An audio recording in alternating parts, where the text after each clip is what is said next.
Well, welcome everyone.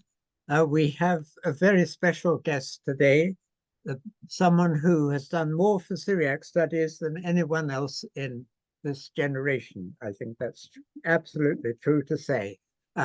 George Kiraz, who studied with me, did the MST in Syriac studies, and in the process of that, doing it for the exams, he produced the concordance to the Syriac New Testament, something that many people have tried to produce already, but failed. But he produced it while working in the midst of his MST. So that was quite a remarkable beginning. But he's gone on to do even more wonderful things. He founded the Gorgias Press, which has reprinted all the classics of Syriac literature no other publisher would touch. And he started up the internet journal, Pogoye, which is extremely active. It's a wonderful research tool. And he's done many, many other projects. And amongst the other projects is the Antioch Bible, about which he's going to talk today. But let me mention that he was born in Bethlehem and he wrote a lovely book about his childhood, Water the Willow Tree. So if you can see it on the screen, it's absolutely fascinating about his childhood in and learning Syriac in the cathedral in Jerusalem, St. Mark's, Jerusalem. But today he's talking about the Antioch Bible, which is an amazing project to translate the Syriac Bible from an official church publication, the edition produced in Mosul, very beautiful edition in the end of the 19th century, done by one of the great scholars of the time, a Syrian Catholic scholar, Mark Clemens. And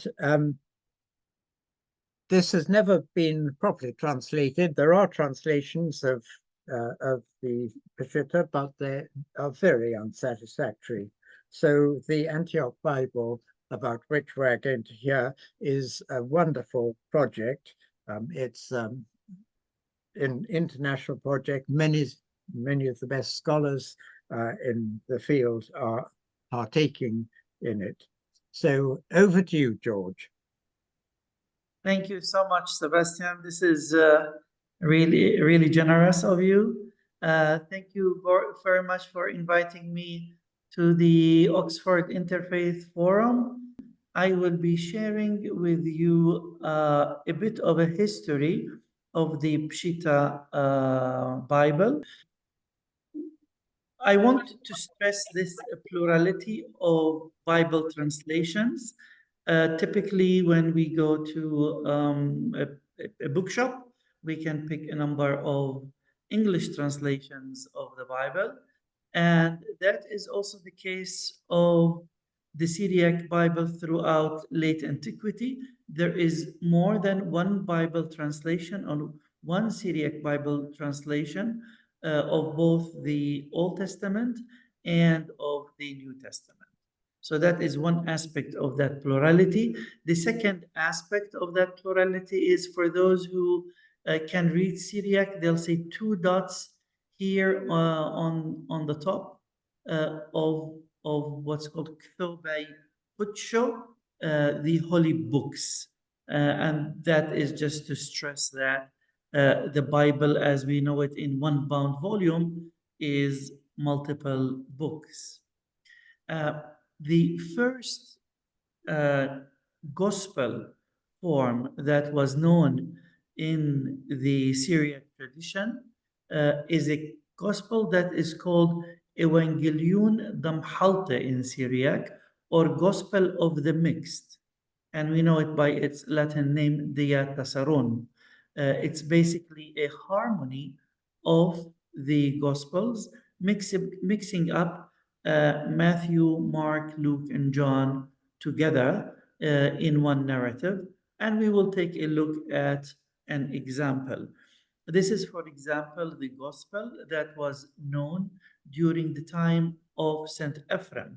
So when Saint Ephrem in the 4th century wrote a commentary on the gospels, it was a commentary on the Dieta Sarun, or on the mixed gospel. Next, we have the separated gospels, the Evangelion dem Farshe in Syriac, or Gospel of the Separated Ones. Maybe we can hear the sound similarity between Farshe and Pharisees, those who separated themselves from the early Jewish community.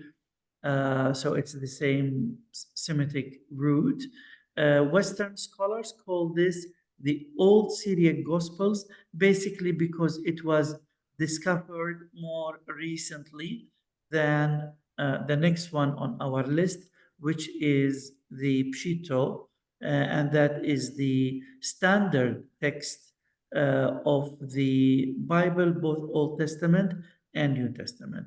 So in terms of the Gospels that existed in this early Old Syriac format or form, it was a paraphrasal, not literal translation of the text from Greek. But folks, I guess, wanted to make it closer and closer to Greek. That took a number of centuries and probably in different locations by different people. And finally, the text by the 4th century became stable, and this is the text that we know as Peshitta. So going back to Evangelion Damhalte, the text itself is lost. That is the mixed gospel that St. Ephrem knew is lost. We don't have it anymore. Even the commentary of St. Ephrem was presumed lost for a long time. It only existed in an Armenian translation.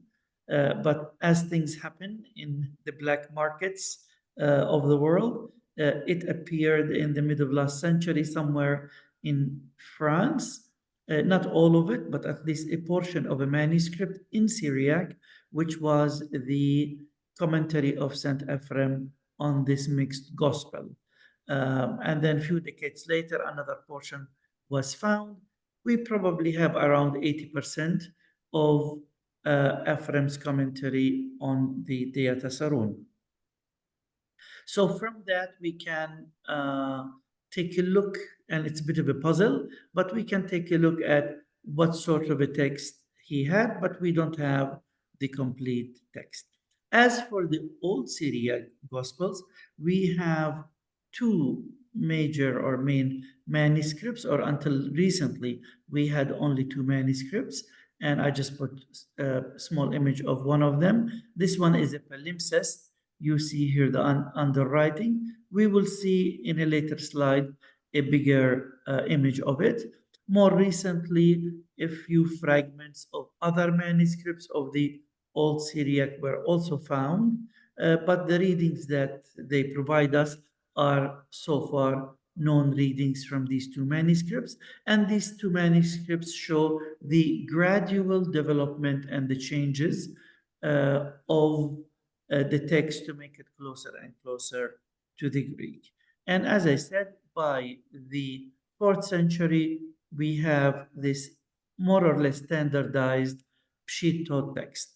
Peshitta means simple, and the next two translations will tell us, or will make it clear, why the 4th century translation was called simple. At the time, it was not called simple. In the 6th century, Philoxenos of Mabug had a bit of an issue with the Peshitta. The 6th century, of course, is a time of controversial, of Christological controversies, and people wanted to bicker theologically with each other. So Philoxenos wanted a text that is far more closer to the Greek so that he can bicker theologically.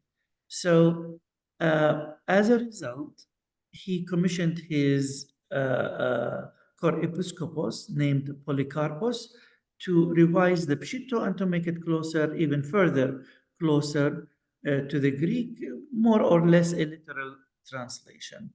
And when somebody walks out of the normal line, you know what happens. That person stays on their own. So, because the motivation of Philoxenos was just theological, the translation never was never kind of caught the attention maybe of the larger communities, was not used at large. Maybe the minor Catholic epistles that we have come from it, because the Peshitta lacks the minor Catholic epistles and revelation. Maybe revelation comes from it, but the revision as a whole is lost. And in the 7th century, Thomas of Harkel made a new revision called the Harklian because of his name, Thomas of Harkel, and even wanted to take it even closer to the Greek, what Sebastian calls a mirror translation, even trying to mirror morphemes. And we know what happens when we try to mirror the morphemes of one language to another language, especially if they don't belong from the same to the same family. Greek and Semitic, or Syriac don't belong to the same family. One is Indo-European, one is Semitic. So you end up with Syriac that is not easy to listen to, not very idiomatic Syriac. It was used for a bit in lectionaries for a while, but it fell out of use, with the exception of a harmony that was made of the Harklian that still persists today on Good Friday. And liturgically, there are few other harmonies, especially in ordinations. You see gospel harmonies. Some are based on the Peshitta, and some are midway between Peshitta and Harklian. I was ordained a deacon some years back, and the text of my ordination is a harmony, but it's a bit of a mixed up harmony, some standing somewhere between the Peshitta and the Harklian. So this is basically the list of New Testament translations. As we can see, the winner in terms of usage is the Peshitta, which persists until today. It's like the Latin Vulgate in the Western world, and it's like the King James English version for the Protestant English-speaking world. It just became the gospel, or not only the gospel, the New Testament, and now I'm going to talk about the Old Testament for everybody. So here is a diagram that shows the Peshitta here, and these are water fountains. They may not appear to you as water fountains, but that's the intention at least. So what flew into the Peshitta was mostly the old Syriac here that flew into the Peshitta. It was revised, but of course, in comparison with the Greek, and the Greek of the time is the canonical Greek gospel of the late 3rd and 4th century.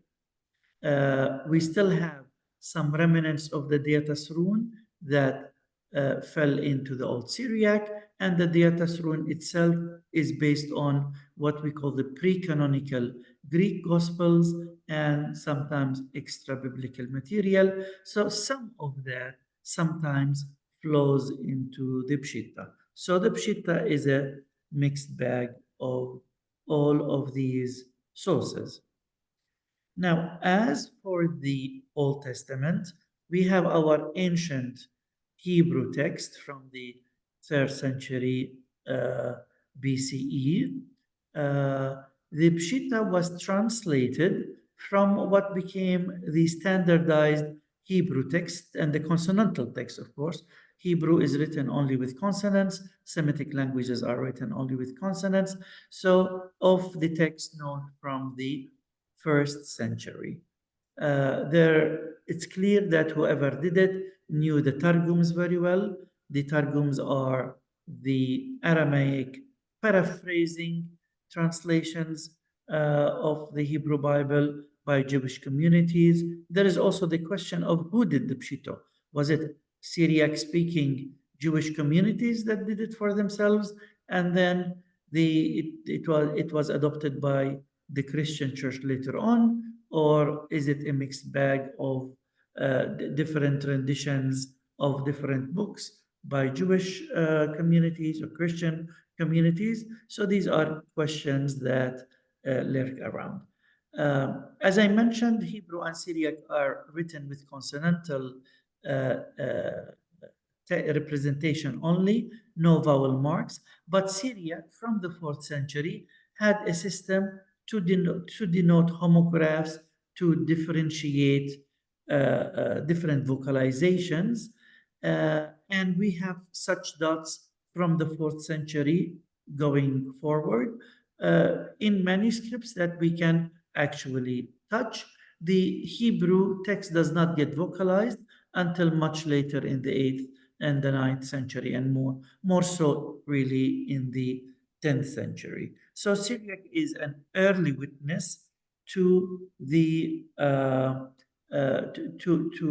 apart from the Dead Sea Scrolls, of course, to text that no longer exists in Hebrew in manuscript form until much later in late antiquity.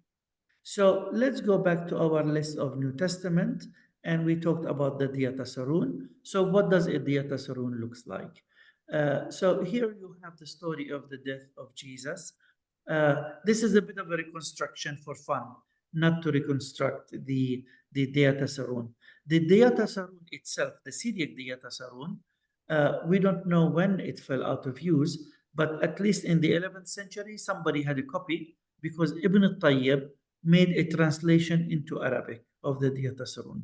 So we know in the 11th century, there were copies of it, or at least one copy that Ibn al-Tayyib had. From Ibn al-Tayyib's Arabic version of the Diatasarun, we know the sequences of verses from the 4 Gospels and how they were put together. Of course, they may not be exactly the ones in the early series, in the form of the Diatasarun used by Ephraim, but at least by the manuscript that Ibn Tayyib had. And this English translation is a translation of the Peshitta text superimposed on the verse sequence found in Ibn Tayyib of the Arabic Diatasarun. So if you had the story of the death of Jesus, for example, you will have something like this in green, which comes from Matthew. Beginning at the 6th hour, there was darkness over the whole land. Then it flips to red, which is Luke, until the 9th hour. The sun became dark. Then we flip to Mark at the 9th hour. Jesus cried out in a loud voice, Ili, Ili, lama sabachthani, which means, my God, why have you forsaken me? Then we flip back to Matthew. When some of the people who were standing there heard it, they said, this man is calling Elijah, and so on and so forth. So this is what Diatasarun looks like. As for the Old Syriac Gospels, the 2 main manuscripts that exist one is in Sinai. This is a palimpsest. So a palimpsest is somebody took a parchment, they wanted to use the paper, they rubbed away the old text, and they wrote on top of it. So this is the upper writing, which unfortunately usually we're not interested in. We want the lower writing. So this is the lower writing, and you could see that it is not so easy to read, but with infrared technologies, you can read more and more.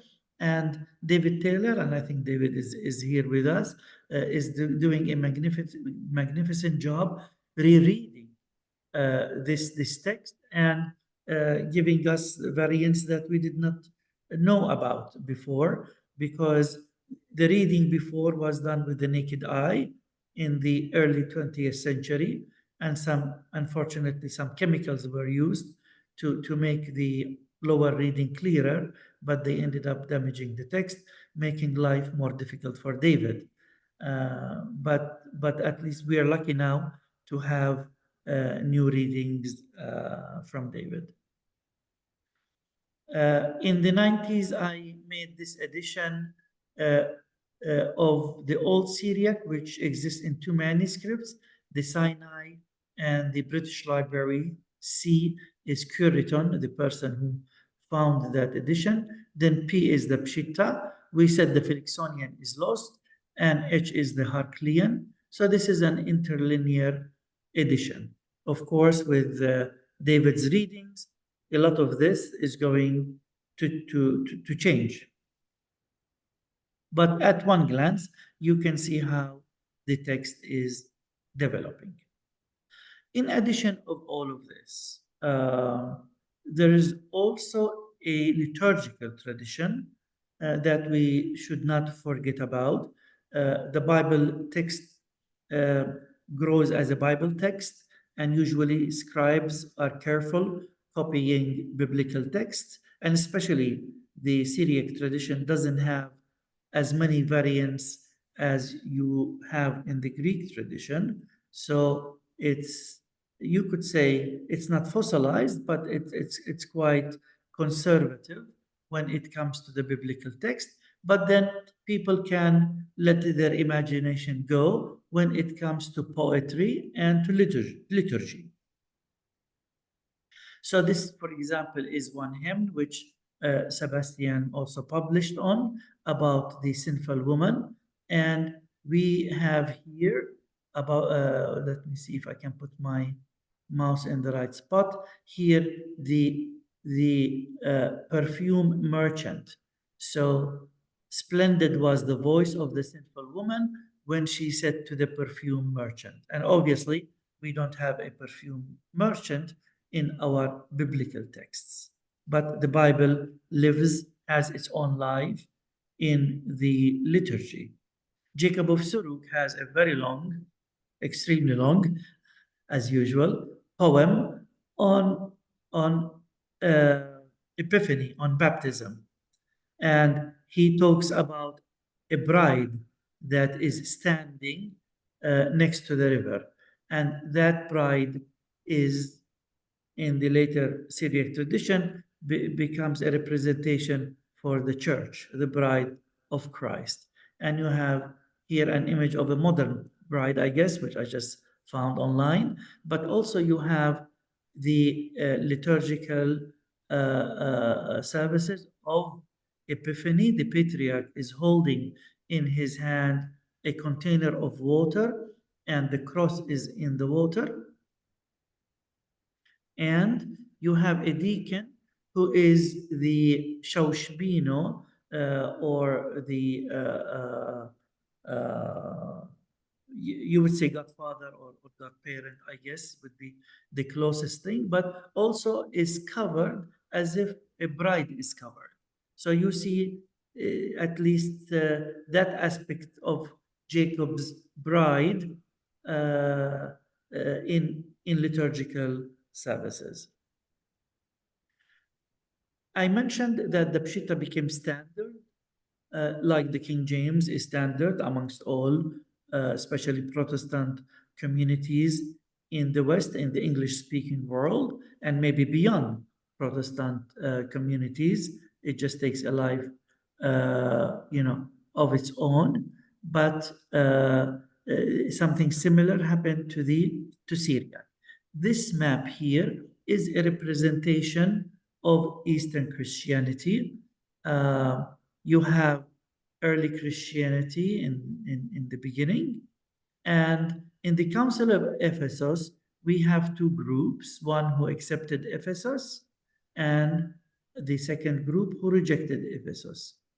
As far as Syriac is concerned, the group that rejected Ephesus within the Syriac world is what would later become the Church of the East. So we have this line that gradually takes on the color of the Church of the East. On top in the key here, you have the color of the Church of the East. And this church goes on, but in the 16th century, we have a schism. A portion of it becomes Catholic, and that is the blue line. The Catholic line is the blue line, and that's the Chaldean Catholic Church In the 1960s, we have a smaller schism within the Church of the East that gives us the ancient Church of the East and the Assyrian Church of the East. Going on with the councils, after Ephesus, we have Chalcedon. And again, we have folks who accepted Chalcedon and folks who said, no, thank you, and rejected Chalcedon. And the folks who rejected Chalcedon are what would later and today would survive as the Syriac Orthodox, and that's this line that goes on this way. But let's also mention the Armenians, the Copts, the Ethiopians, and the Indians. They are all in a white text box here, because pink is the Syriac tradition, as the writes here on the top, the key will tell you. So the Indians are within the Syriac, right? But the Armenians, Copts, and Ethiopians obviously are not. So let's stay with Syriac. This would become the Syriac Orthodox Church in the 1700s. We have also a Catholic counterpart. And if we go to the folks who gave a thumbs up to Chalcedon, then we have what later would become the Maronite Church. Again, at some point, the color changes and becomes blue as they join the Catholic Church. And on the top, we have the Chalcedonian Church, which would become in the Middle East the Greek Orthodox Church of Antioch. The Greek Orthodox Church of Antioch. We could also add Jerusalem, because the rite of Jerusalem was also Chalcedonian, based on Aramaic, on Christian Palestinian Aramaic. And then in the 1700s, we also have a Catholic counterpart. But from the 11th century, or between the 11th, 12th, and 13th century, the rite changes from pink into yellow, and that yellow is the Byzantine rite. And on the top, of course, we have the Western churches, but our concern here are the churches of the East. So all this area in pink took the Peshitta as its Bible. Now, the Peshitta, of course, came to us in manuscripts. The oldest gospel manuscript, I believe, in any language, dated manuscript, that is. Oldest dated manuscript, I believe, is a Syriac gospel manuscript. So we have strong reception history of most of the books of the Bible. Some books of the Old Testament have very weak reception history, such as Chronicles, for example, very weak reception history. Revelation is not part of the Peshitta, but even the later translation, very weak reception history, because Revelation is not as hardly used, is never used in the lectionary. So only one manuscript of that text remains, and even the first page of that manuscript is gone. But then later on, we start receiving the Peshitta in printed form. So we will move to the printed editions period, which begins in 1555. The Syriac Orthodox Patriarch hears that there's this new technology, new artificial intelligence, that's called printing in Europe. So he went to his pupil called Moshe. He was from Sauro, but he's known as Moshe of Mardin. Sauro is not really close to Mardin, but the closest city, I guess, known city would be Mardin. So Moshe from Sauro was a monk. He took two manuscripts and went to Europe. Now, in Europe, there was a scholar called Wittgenstadt. You see his name down here on the in the title page. He was also looking for a way to print the New Testament, and those two men met in Europe, and in 1555, the New Testament was published for the very first time. So the text of Moshe and Mardin was reprinted many times by Europeans mostly, and became the standard text. Some later editions would look at variants from other manuscripts. As other manuscripts become available in Europe, it took time for other manuscripts to become available in Europe. As for the Old Testament, it was not published until the Paris Polyglot. Psalms was published on its own before, but the rest of it was published as part of the Paris Polyglot. And Gabriel al-Sahyuni, known in Latin as Sionita, was a Maronite, and him and his team, a bunch of other Maronites, were responsible for the editing of the Syriac texts. So as we can see that the first editors of both the New Testament and of all the Old Testament were scholars who came from the Middle East. But later on, the editing of manuscripts became a European business. And one of the European scholars is Samuel Lee, who re-edited the Old Testament. Samuel Lee went to the Middle East.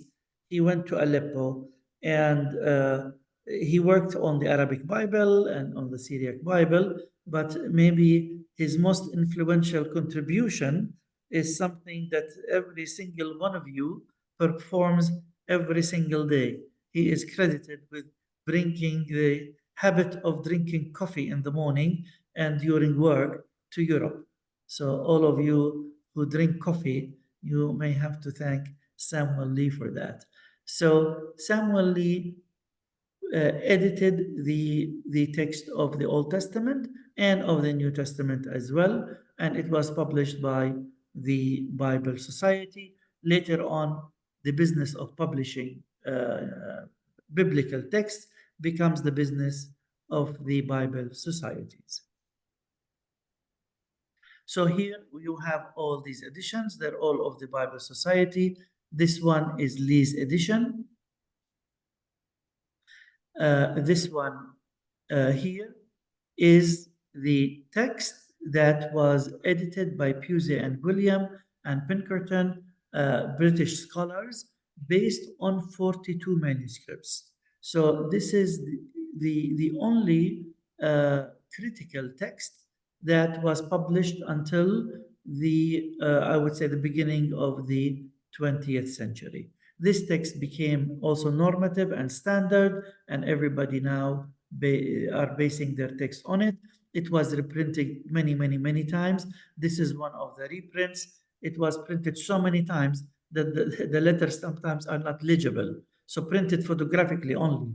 Nobody is willing to go and retypeset this whole business with metal type. And finally, I want to talk to you about the Antioch Bible, which is the project that so many scholars are involved with. The copy that you see here is a copy of the New Testament. The text is this text, the New Testament that is published by the British and Foreign Bible Society edition, the one that was based on so many manuscripts.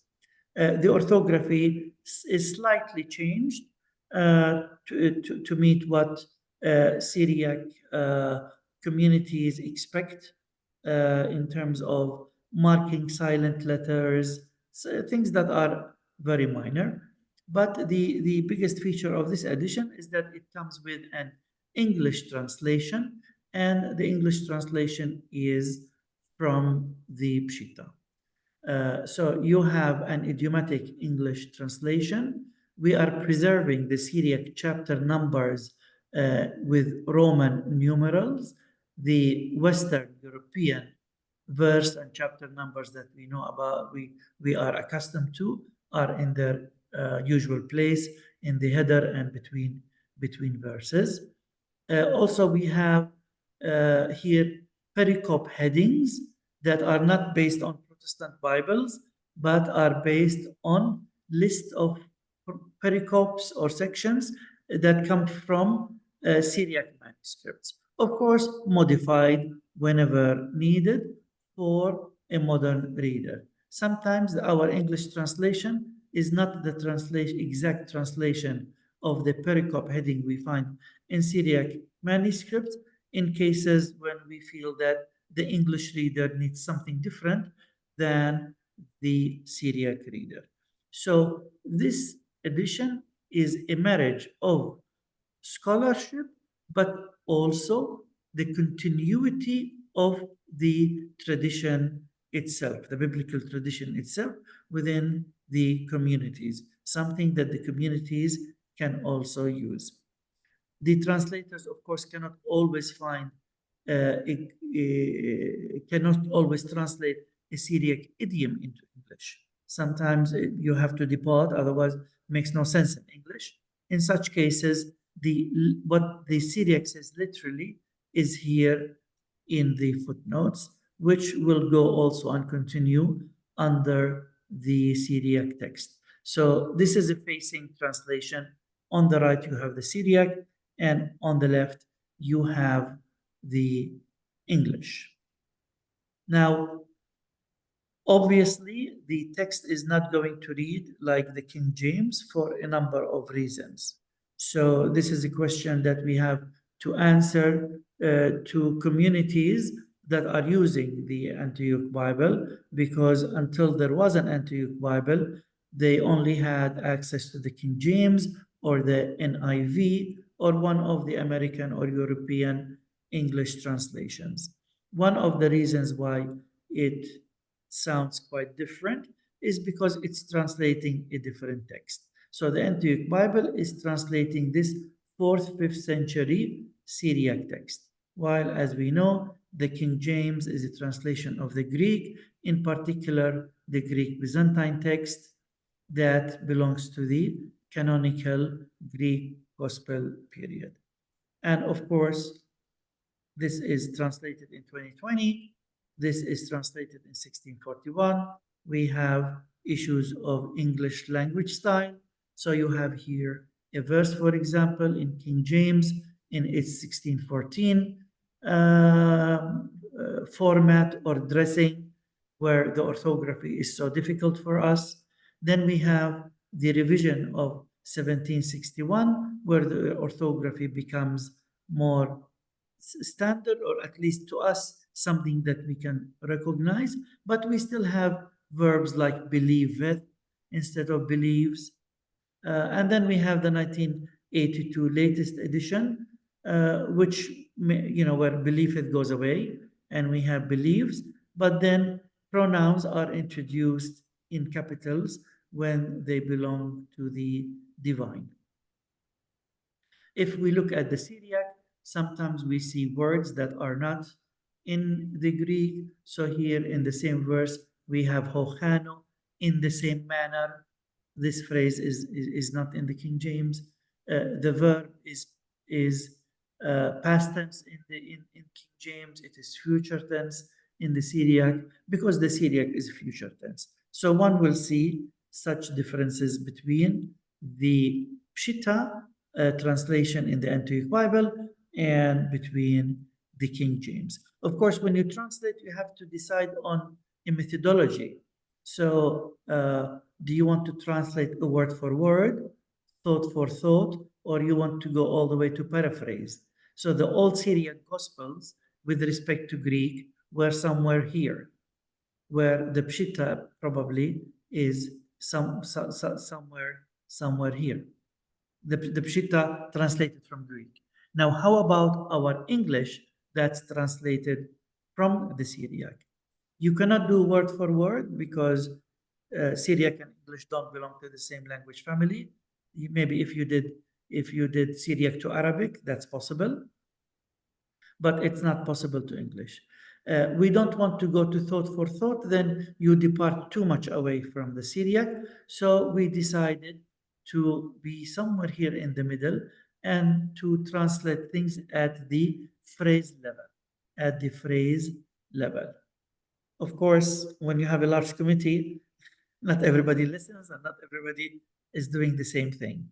But at least the first texts that got published were done with that intention.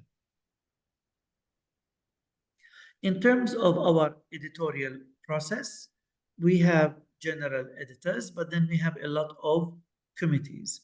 So initially, each book was given to two translators who some worked independently, some worked together, but two people were responsible for every book.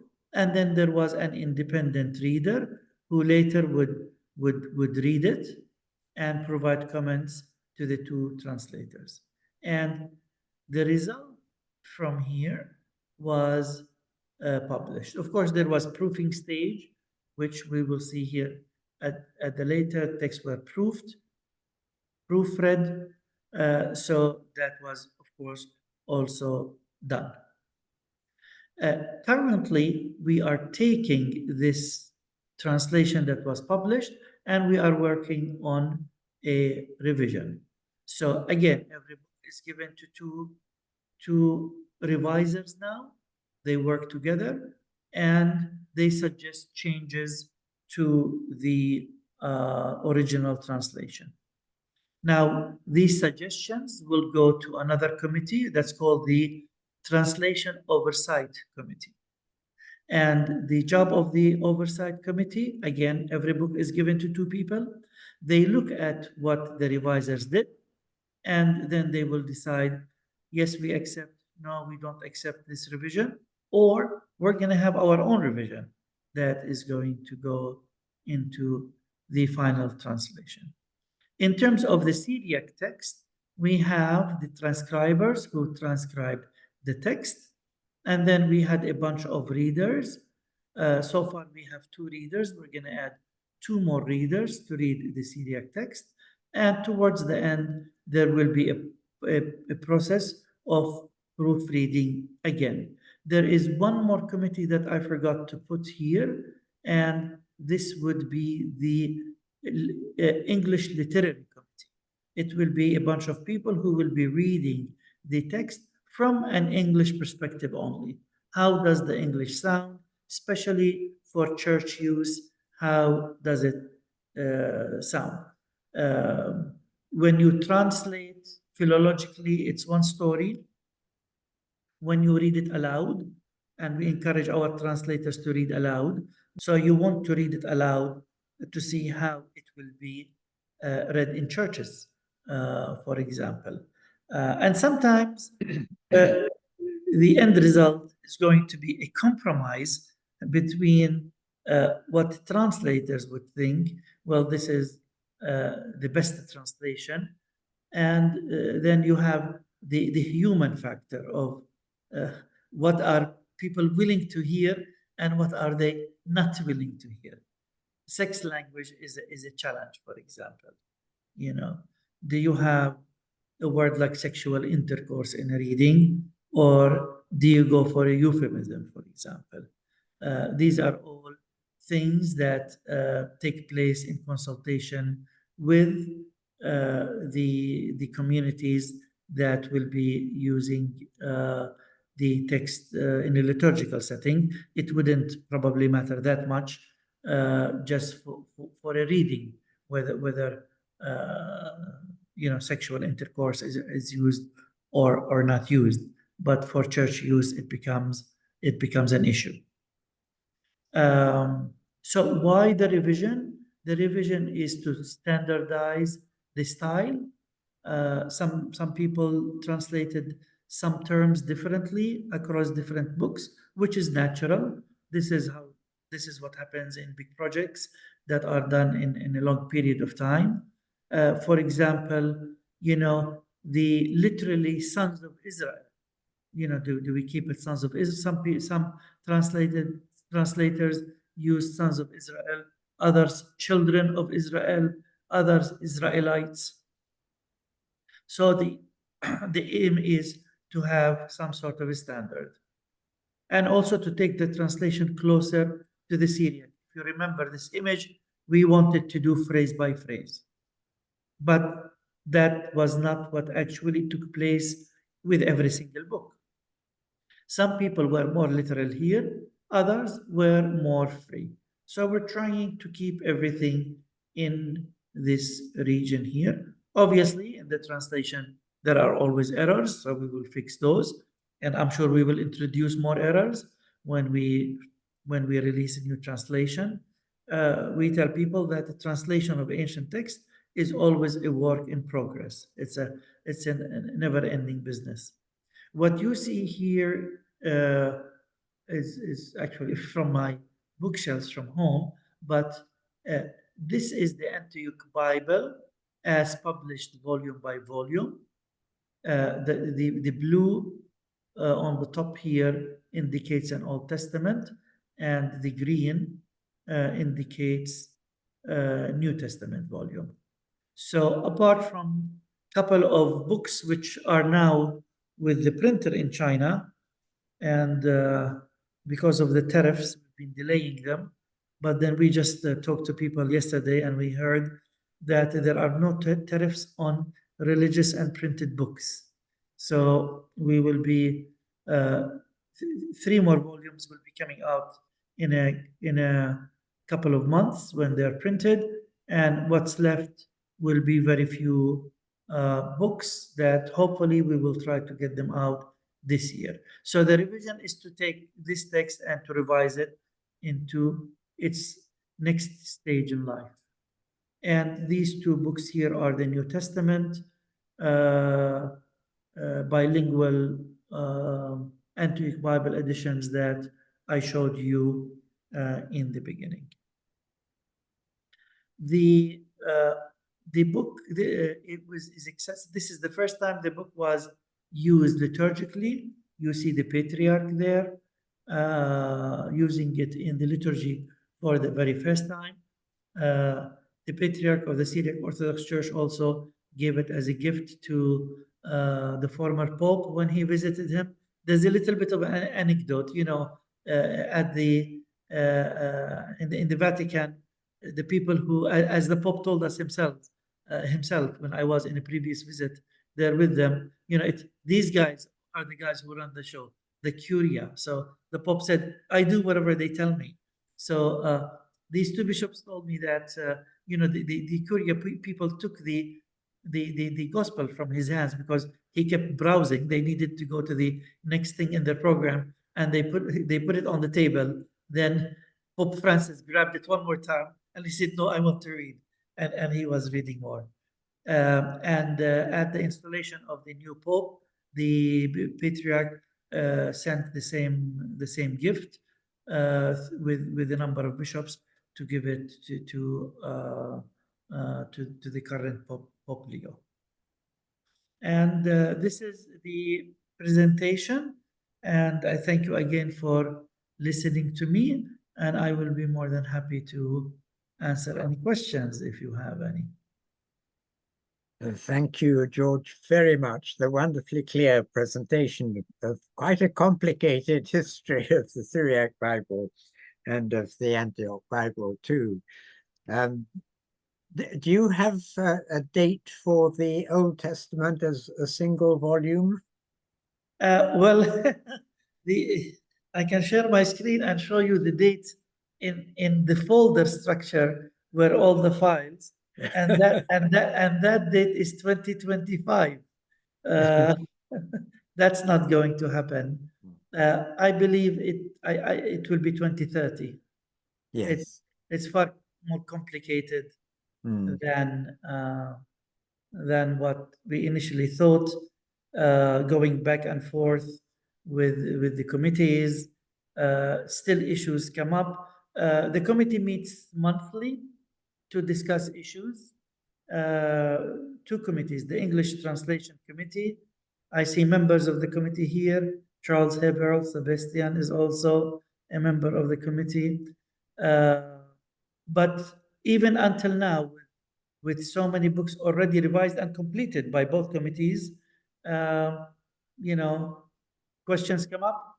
What do we do with abdo, with slave? What do we do with zonyutho, adultery, fornication, or sexual immorality? Both in terms of what is the best translation, but also what would wash in a liturgical context. Time is up, so we must stop, and thank you so much, George. That was a wonderful occasion, and I hope everyone will get hold of the very beautifully produced Syriac New Testament, bilingual. It's beautiful to use. It's very handy in the hands, literally, and I thoroughly recommend it. And I should add that I wasn't involved in any of that. For listening to me and for the forum for inviting me. Well, next we should have a break over the summer. Trust everyone will have a break as well, and we shall be back in probably September or definitely by October, and you'll get an email whenever that the program is arranged. So thank you again, George, very much, and goodbye to everyone, and happy holidays.